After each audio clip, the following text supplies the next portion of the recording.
Betrayal at Calth. Brother against brother. It's too late, Athon, shouted Calth. Captain Athon raised his relic weapon and sent a pair of explosive bolts roaring towards the traitor chaplain. Quick as a serpent, Calth hooked a word bear with his Crozius and yanked him close.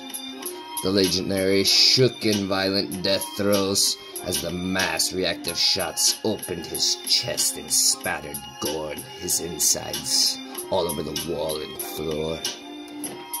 "What have you done?" shouted Athon as he strode. "What happened to you?" "It's all lies," replied Calth. "There is no divinity, but chaos." The captain's shock turned to disgust. Old friendships had no place here, not anymore. Only violence mattered now. From the flank, the word-bearer's contemptor dreadnought, Sor Garax, often called the Bull, stormed from the darkness of the vaults. Its multi-melta sent shimmering beams of superheated energy into the nearby squad of veterans, tearing them apart, turning Brother Heptus to molten slurry and ash and bones and meat.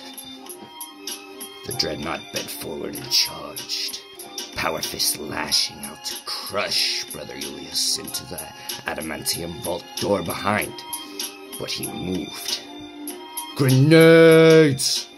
barked Athon. A triple clink of metal and explosions, tink, tink, tink, blossomed at the monster's feet. Throwing it back, Thorius put it down.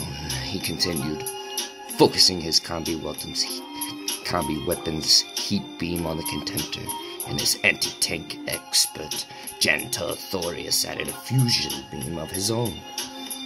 The beast roared, the boiling crater that appeared upon its armor turning to a smoking black tunnel as thick as a man's arm. His insides oozed. Squad venturers took the chance to hammer bolter shells into its torso, blasting splinters of adamantium from its chestplate. Yet, somehow, the bull came on.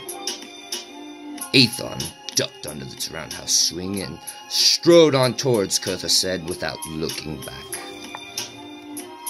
Ahead, a trio of word-bearers hurdled a fallen pillar as one. Skidding into a gun emplacement, they raised their bolters and threw hails of gunfire at squad ventress.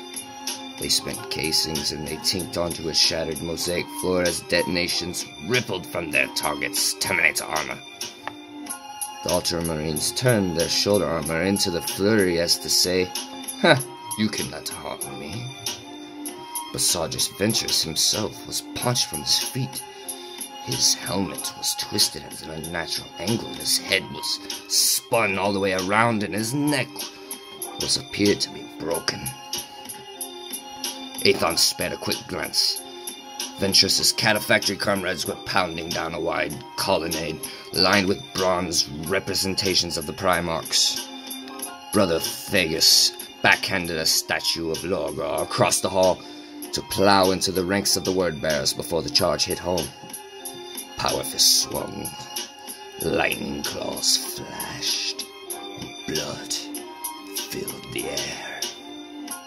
In scant seconds, all three of the traitor legionaries had come apart in explosions of gore, spattering the priceless tapestries on either side of them with their brains. Calth's stentorian tones rang out, chanting dark gibberish that made Athon's skin crawl. The air shimmered around the chaplain, making his outline ripple as if underwater. Turning his unease into cold resolve, the captain broke into run. He fired a stream of shots from his combi weapon, Muricorpus.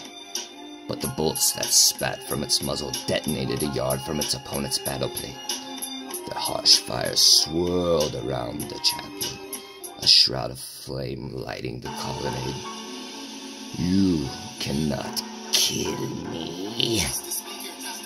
Aethon chuckled. Kurtha said, eyes glowing green. It is no longer within your power. We shall see, called the captain, his chain fist revving loud. We'll see, old friend, when I carve out your heart. Aethon charged, the vault echoing to the boom of his footsteps. Your time is nigh, he shouted. Die in the Emperor's name!